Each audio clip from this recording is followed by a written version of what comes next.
connection before correction.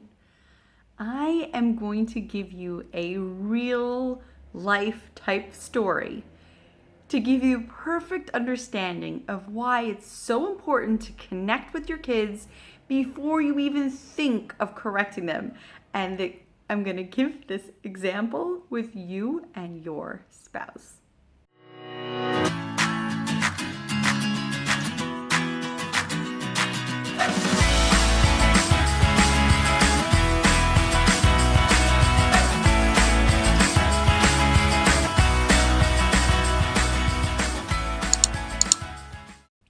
Let's say that you go to your in-laws' house for a family dinner. And you're having this family dinner with your husband and your kids and your husband's parents and even some siblings. And at some point in the conversation, you say something that is totally disrespectful, you said something totally not nice to your mother-in-law. And you got some looks and your mother-in-law was insulted and you just really goofed up. Okay, so then you're on the way home and you're alone with your husband, maybe, later on, and your husband, he looks at you and he says, "How could you have said that? What were you thinking? Why did you say such a thing? Do you know how upset she's going to be now? What? You know what? I just can't believe you would do such a thing. That's it. I'm taking away your car keys. No car for you for the next 3 days. Or I'm taking away your phone. You can't have a phone for the next 3 days. How dare you talk to my mother like that?" Could you just try to picture being in this situation? How would you feel? How would you feel towards your spouse at that moment? What would you say to him? Would you say, "You're right. I totally goofed up. I can't believe I said that. I should apologize"?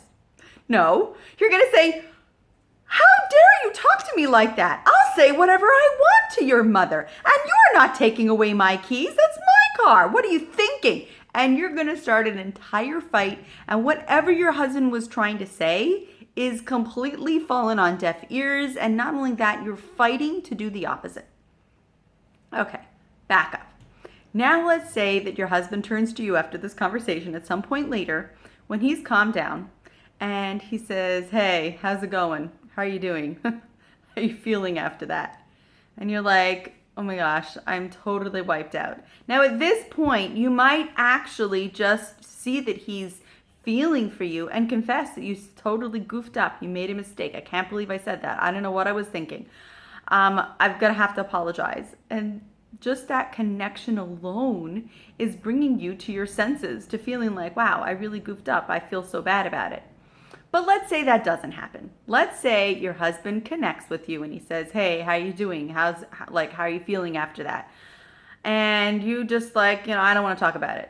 And then your husband tries to connect more. And he's, "I totally understand. I get you. I've been in a situation like that before." Things like that. You can't imagine something so similar like that happened to me one time when we went to your parents. Do you remember that? And he'll tell you a connecting story relating to being in the same situation. That you know what? Sometimes we're all like that. Sometimes we all get into negative situations. I hear your side of it. I hear how you're feeling. I feel for you. I relate to what you're going through. Then after that connection, he says, I was thinking that maybe you could have said it slightly different. Maybe you could have said this instead, or maybe would have been best to just not touch that topic, how she gets about this topic. Then you're so much more open to saying, "Yeah, I hear what you're saying. I think I goofed up," or "Okay, maybe I should try that in the future." Maybe your husband's gonna say maybe at some point you're gonna have to put a little band-aid on that, or reconnect with my mom, and then you're so much more open to it. Why? Because he connected with you before he corrected you. He connected. He felt your feelings. He cared about how you're doing. He connected that I've been through something similar. He connected with understanding what you're going through. And then he in a very nonchalant way, put in that, like, maybe you could have done it a bit differently. Maybe we could try something different next time. Maybe we'll have to correct this in some way. And by then, after connecting and knowing that he cares about you and what you're going through, then you're so much more open to hearing his side of it and his perspective. Now, why am I telling you this? Obviously, when you are parenting your kids, you need to connect with them well before you correct them.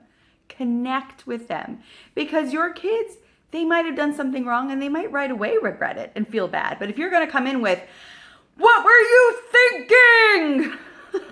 they're going to get self-defensive, and they're going to get their back up, and they're going to say, "Well, what are you talking about? I did the right thing," even if they don't think they did, because you're coming in attacking them. So they're going to attack back, and they're going to get up their defenses, that they're going to defend themselves. When your kids goof up, you need to connect with them well before you correct them. So when you connect with them, then your child's going to feel like you're on their side, because you know what? You are. You are on their side. That's what a parent is. A parent is there to help their child develop and grow. And even like little kids obviously don't know better because they're little and they're learning. But teenagers, you know what teenagers are? Teenagers are really just little kids that look like adults. They don't have experience. They haven't gone through things in life. They're still figuring things out. They're still trying to work things out. So when you see them goof up, you don't want to pounce on them. It's not going to help. It wouldn't work for you with your husband, right? You want to connect with them well before you correct them.